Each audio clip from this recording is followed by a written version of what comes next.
Hey peeps, welcome back to my channel. It's good to see you again. And I have a bunch of kitties with me today. I have Kiersey here on my desk, Ellie's right down there, Apple's over there, and Bridget was on my desk just a few minutes ago.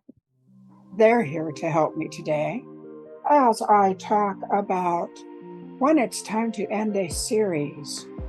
So my hair is flying in the breeze. Anyway, so if that sounds like something that interests you, come on in, pull up a chair, make yourself comfortable. Subscribe to my channel if you would, and give it a like, give the video a like, and we'll get started here in just a moment.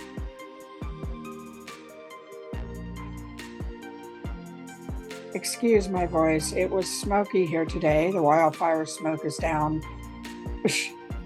here, hence the fan as well as the AC, because the house cleaners were here today and they use some vacuum bag that has a scent to it, which I can't handle. So we have to open the window in my office and turn on the fan and shut my door. And when we did that, the smoke came in, which was better than the scent of whatever was on their vacuum bag. It's a mess. Anyway, so in case you're wondering who I am, well, I am New York Times, USA Today, and Publishers Weekly best-selling author Yasmine Galenorn. I have my YouTube channel here where I talk about writing, I talk about cats, I talk about magic, as in with a K, as in witchcraft. I talk about, mast cell activation syndrome, which I have. And I talk about other things. I am the author of over 100 books on the shelves. And I spent 20 years in traditional publishing. And I spent since 2016 in indie publishing. And yeah, I'm happy in indie now. I wouldn't go back to trad publishing. And there are many reasons for that. So yeah, I'm just going to talk for a few minutes today about when it's time to end a series. Now, logically, people would say at the end. Well, that's not always true. For some people, they have to end a series completely. They just have something inside that says, I can't just stop this series. I prefer to end a series, but there are times when sales are so low because the series has gone on too long, or because the series never took off, that I don't have the leeway, the financial leeway, to wait and write more books in the series that are just not going to sell. And I don't mean that they don't ever sell to anybody. I suppose there are some books that never sell. But I mean, they don't sell enough to make it worth the time that I put in on them. And that's a sad, but very real financial reality of being a writer. You have to look at this as a business if you are going to make it a career. You have to be ruthless sometimes with yourself. I do have some series that I had planned to write more books in, but sales were low. And if I let them go on, they would drop even further. And bluntly put, I need to pay my mortgage. I'm the primary breadwinner. So I stopped several series early. Sometimes if you are a traditionally published author, a publisher will stop it early if it doesn't make money. Otherworld, the reason why I published the last 3 books in Otherworld on my own were because Berkeley didn't want any more Otherworld books. So to finish the series, I had to take them indie. Same with Whisper Hollow, same with Fly By Night. And sometimes they wanted more books of a series that I didn't want to write. So there's so many reasons.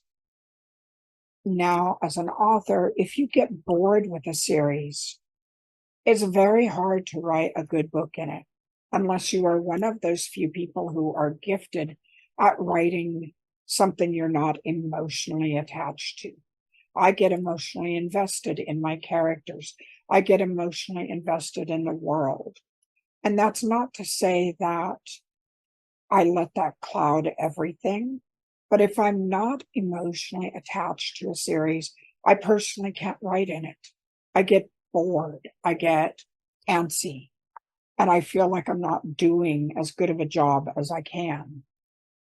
There are other series where I would love to write more books in them, but they just didn't sell enough to make it worthwhile.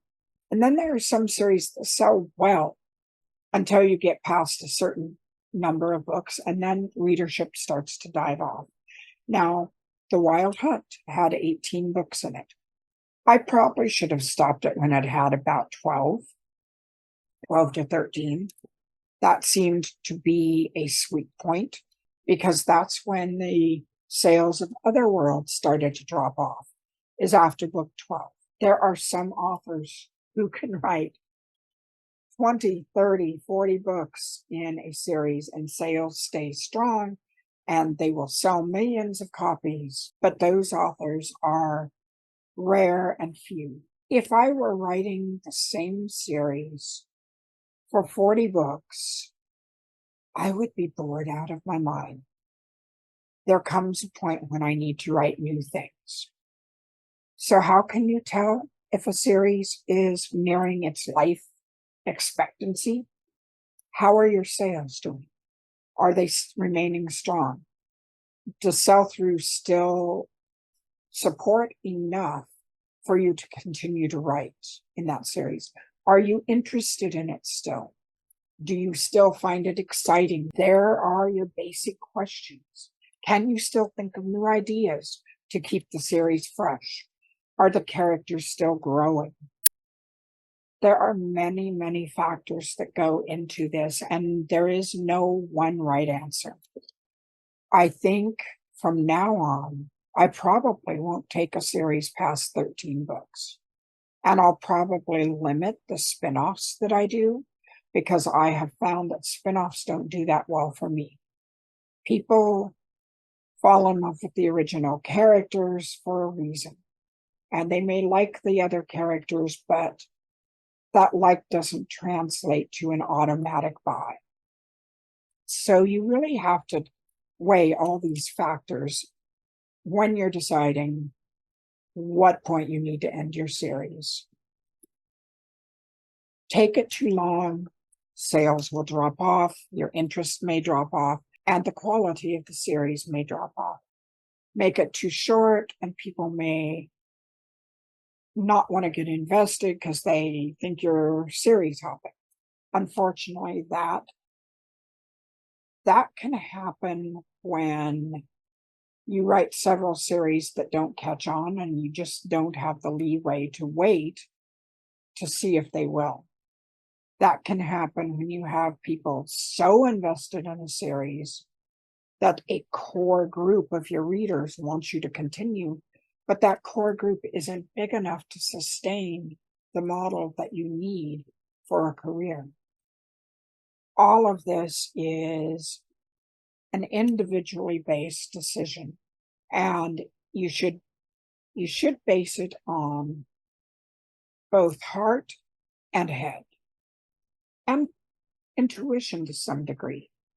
And I don't advise doing reader polls unless it's in a large newsletter that you have or a large group and you get at least several hundred replies. Because if, say, 10 people go, write more, and you have 1,000 readers, those 10 people are not a substantial representation of your entire readership. I guess what I'm saying is you have to weigh all the different factors, and then you have to make the best decision for you. Because if you get bored writing a series, it's going to show, your readers are going to feel it, and they're going to be disappointed, probably more disappointed than if you stopped it while the series was strong. I can't give you an absolute answer, because there isn't one. And that's one thing to realize in writing. There is no absolute answer for every single person. No one size fits all.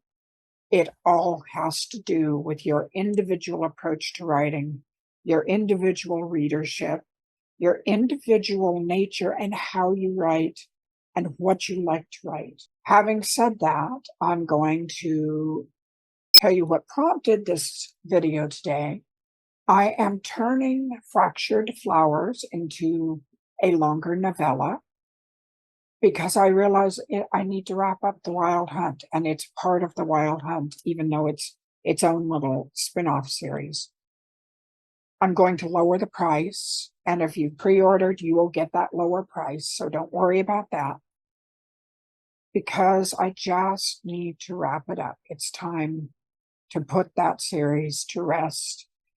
As far as the Hedge Dragon series, I think I can take that in a drastically different direction, and it will nominally still be part of the Wild Hunt world, but it will be Storm's own world. I'm not sure when I'm going to get back to it, but I do want to get back to it. So yes, those are my thoughts today. I hope that they help you somehow, and I hope you have a lovely weekend coming up. Tomorrow's Friday, I realize. And I will probably put this up to go up on Saturday. And so hope that our smoke dissipates because it's driving me nuts. Take care and bye-bye.